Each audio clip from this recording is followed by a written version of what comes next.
UP के मुख्यमंत्री योगी आदित्यनाथ आज अयोध्या दौरे पर रहे, जहां उन्होंने सबसे पहले रामलला व हनुमानगढ़ी में जाकर दर्शन पूजन किया और रामलला के दर्शन के दरमियान राम मंदिर प्रगति का जायजा लिया। फिर उसके बाद आयुक्त सभागार में अयोध्या विजन डॉक्यूमेंट 2047 की समीक्षा बैठक की। इस समीक्षा बैठक में मुख्यमंत्री का सर्वाधिक फोकस अन्य विकास कार्यों से ज्यादा श्री राम जन्मभूमि को जाने वाले राम पथ, भक्त पथ और जन्मभूमि पथ पर था।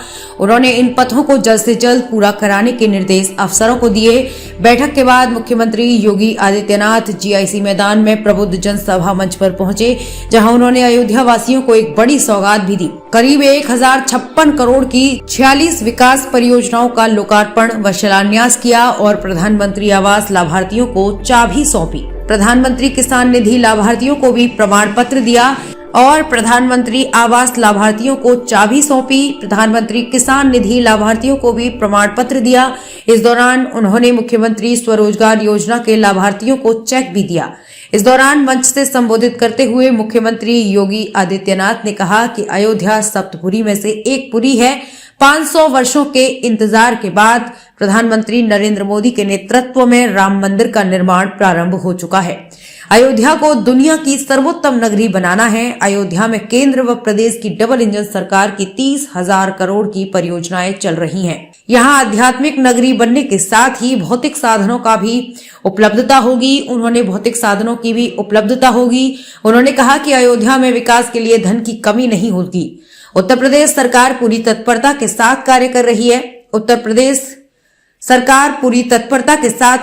रही है। दीपोत्सव के अवसर पर प्रधानमंत्री नरेंद्र मोदी का आगमन उनकी अयोध्या के प्रति अपार श्रद्धा और निष्ठा है। उन्होंने कहा कि 2017 के पहले बिजली आती ही नहीं थी और अब बिजली जाती नहीं है। आज पूरी अयोध्या एलईडी लाइट से जगमगा रही है। मुख्यमंत्री योगी आदित्यनाथ ने कहा कि अयोध्या में सड़कों के चौड़ीकरण में जो व्यापारी विस्थापित हो रहे हैं, हम उनका पुनर्वास भी करेंगे। अयोध्या से जुड़ने वाले सभी मार्गों को 4 लेन व 6 लेन से जोड़ने का प्रयास किया जा रहा है। कितने अच्छे शब्दों के माध्यम से हम सबको प्रस्तुत किया है। वह केवल मनुष्य मात्र के लिए ही नहीं है, इस संपूर्ण चराचर जगत के कल्याण का मार्ग भी हमारे पवित्र ग्रंथ हम सबके सामने प्रस्तुत करते हैं और उस दृष्टि से हम सबको रामायण मेले के इस कार्यक्रम के साथ जुड़ना चाहिए। यहाँ पर बहुत शीघ्र अयोध्या शोध संस्थान की पुनरुद्धार का कार्य वर्तमान में हमारा चल रहा है। अयोध्या शोध संस्थान के कार्यक्रमों को आगे बढ़ाते हुए हम लोग यहाँ पर चाहेंगे कि रामायण पर और नए शोध हों, एक नई दृष्टि रामायण के माध्यम से वर्तमान परिवेश में प्राप्त हो। अयोध्या के विकास के साथ पंचकोशी परिक्रमा, 14 कोशी परिक्रमा, 84 कोशी परिक्रमा के साथ रामायण कालीन उसी वनस्पति को हम लगाने की कार्रवाई के साथ जोड़ें कि कोई भी व्यक्ति पंचकोशी की परिक्रमा करे तो उसे भगवान श्री राम के 14 वर्षों के वनवास के दिनों के उन संघर्षों की याद उसे ताजा हो जाए। किन किन वनस्पतियों का उल्लेख रामायण में है, और रामायण की इस परंपरा को अनवरत रूप से आगे बढ़ाने की उस पूरी पवित्र परंपरा के साथ हम सब जुड़ेंगे। इस विश्वास के साथ 41वें रामायण मेले के कार्यक्रम को आगे बढ़ाने, इसको और अच्छे ढंग से कैसे हम आगे बढ़ा सकते हैं।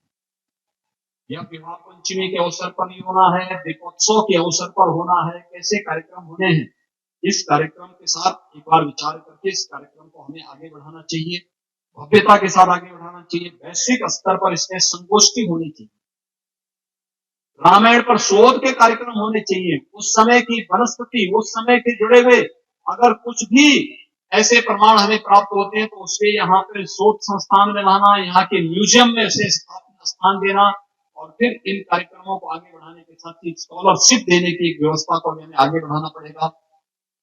विभिन्न प्रकार के जो लोग हमारे कथाव्यास हैं, रामायण के प्रवज्ञ हैं,